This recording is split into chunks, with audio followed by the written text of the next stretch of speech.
కృష్ణానది మీద తెలంగాణ ప్రభుత్వం నిర్మిస్తున్నటువంటి పాలమూరు రంగారెడ్డి ఎత్తిపోతల పథకం కానీ, కృష్ణానది మీద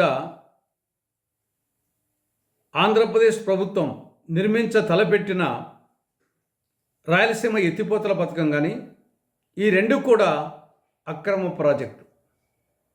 అది అక్రమ ప్రాజెక్టే, ఇది అక్రమ ప్రాజెక్టే. 2014 విభజన చట్టం ప్రకారం సెక్షన్ 84, సెక్షన్ 85 ప్రకారం అటు తెలంగాణలో కానీ ఆంధ్రప్రదేశ్లో కానీ కృష్ణానది మీద కొత్త ప్రాజెక్టు నిర్మించాలంటే ముందు central water commission appraisal recommendation కావాలి. Krishna river management board appraisal recommendation కావాలి. దాని తర్వాత అపెక్స్ కౌన్సిల్ అనుమతి కావాలి, అప్రూవల్ కావాలి. ఈ మూడు లేవు. ఈ రెండు ప్రాజెక్టులకు ఈ మూడు లేవు. విభజన చట్టము 11వ షెడ్యూల్లో తెలంగాణ, ఆంధ్రప్రదేశ్ ఏ ప్రాజెక్టులు చేపట్టవచ్చు అని చెప్పేసి 6 ప్రాజెక్టులను చేర్చడం జరిగింది.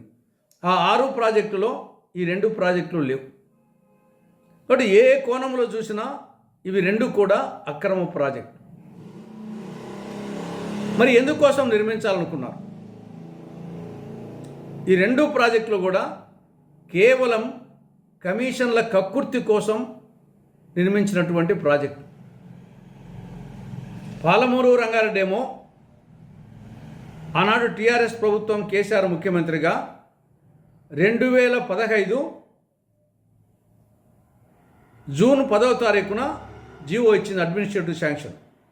జీవో 105 35,200 కోట్ల రూపాయలతో ఏడాదికి 90 టీఎంసీలు శ్రీశైలం రిజర్వాయర్ నుంచి 817.5 అడుగుల ఎత్తు నుండి లాగేసే విధంగా దీనికి అడ్మినిస్ట్రేటివ్ శాంక్షన్ ఇవ్వడం జరిగింది. నేను ముందే చెప్పినట్లు సిడబ్ల్యూసీ క్లియరెన్స్ కానీ, తర్వాత Krishna river management board approval కానీ, అపెక్స్ కౌన్సిల్ అనుమతి కానీ ఏమీ లేవు. అలాంటిది 35,200 కోట్లతో మంజూరు చేసి,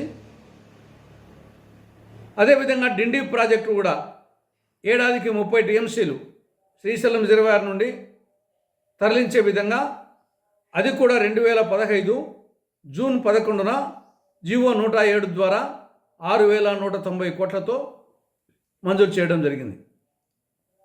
ఈ రెండు ప్రాజెక్టుల మీద దాదాపు 35,000 కోట్ల రూపాయలు ఖర్చు చేయడం జరిగింది. కానీ డిపిఆర్ రాలేదు. ఎందుకంటే ఇవి అక్రమ ప్రాజెక్టులు. ఇవి తెలిసి కూడా కేవలం కమిషన్ల కక్కుర్తితో ఈ రెండు ప్రాజెక్టు నిర్మించి దాంట్లో కమిషన్లు కొట్టారు. కాంట్రాక్టర్కు నీకింత, ప్రభుత్వ పెద్దలకు నాకింత, క్విడ్ ప్రోకో. పేరు మాత్రము పాలమూరు జిల్లా ప్రజలకు, రంగారెడ్డి జిల్లా ప్రజలకు అపర భగీరథులు నీళ్లు తీసుకొస్తున్నారు అని పోజులు కొట్టి ఆ వెనక వచ్చేసి కమిషన్ల కక్కు. కేసీఆర్ను చూసి నేనెందుకు తినకూడదని చెప్పేసి జగన్కు కుచిత బుద్ధి పుట్టింది. ఈయన 2020 మే 5వ తారీఖున రాయలసీమ లిఫ్ట్ ఇరిగేషన్ ప్రాజెక్టుకు అడ్మినిస్ట్రేటివ్ శాంక్షన్ ఇచ్చాడు.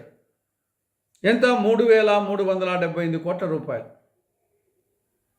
అగైన్ దీనికి కూడా సిడబ్ల్యూసీ క్లియరెన్స్ లేదు, Krishna river management board approval లేదు, అపెక్స్ కౌన్సిల్ అప్రూవల్ లేదు, 11th షెడ్యూల్లో ఈ ప్రాజెక్టు లేదు. అయినప్పటికీ కమిషన్ల కక్కుర్తి కోసం మెగా కృష్ణారెడ్డికి నీకింత, ముఖ్యమంత్రిగా నాకింత అనే ఉద్దేశంతో దీన్ని మంజూరు చేయడం, దాదాపు 700 కోట్ల రూపాయలు ఖర్చు పెట్టడం జరిగింది. ఈ లోపల గవినెల శ్రీనివాస్ అని అతను నేషనల్ గ్రీన్ ట్రిబ్యునల్కు పోవడం, నేషనల్ గ్రీన్ ట్రిబ్యునల్ ఇది 2020 అక్టోబర్ 29న స్టే విధించడం జరిగింది. ఇక్కడ అది నిలిచిపోయింది. పాలమూరు రంగారెడ్డి డిండికేమో డిపిఆర్ రాలేదు, అప్రూవల్ కాలేదు. ఇక్కడ ఈ ప్రాజెక్టుకు స్టే ఇచ్చింది నేషనల్ గ్రీన్ ట్రిబ్యునల్. కాబట్టి ఇద్దరు కూడా ఇక రాయలసీమలో ఒక చుక్క నీళ్ళు ఇచ్చింది లేదు. అక్కడ పాలమూరు రంగారెడ్డికి ఒక చుక్క నీళ్ళు ఇచ్చింది లేదు. కానీ అక్కడేమో దాదాపు 35,000 కోట్ల రూపాయలు ప్రభుత్వ దినము కృష్ణార్పణమైంది. ఇక్కడ 700 కోట్ల రూపాయలు కృష్ణార్పణమైంది. ఇద్దరు కూడా రాష్ట్ర ద్రోహులు. తెలంగాణకు వచ్చేసి టీఆర్ఎస్ కేసీఆర్ తీరని ద్రోహం చేశారు. ఆంధ్రప్రదేశ్కు సీమాంధ్రకు రాయలసీమ పేరు చెప్పి కమిషన్ నడుకొని జగన్మోహన్ రెడ్డి తీరని ద్రోహం చేశాడు సీమాంధ్రకు. ఇద్దరు కూడా రాష్ట్ర ద్రోహులు. ఇది ప్రజలు గ్రహించాలి. ఇద్దరు రాయలసీమ ప్రజల పేరు, మహబూబ్నగర్ జిల్లా ప్రజల పేరు చెప్పుకొని సాగునీటి ప్రాజెక్టుని చెప్పి కమిషన్లు కొట్టారు.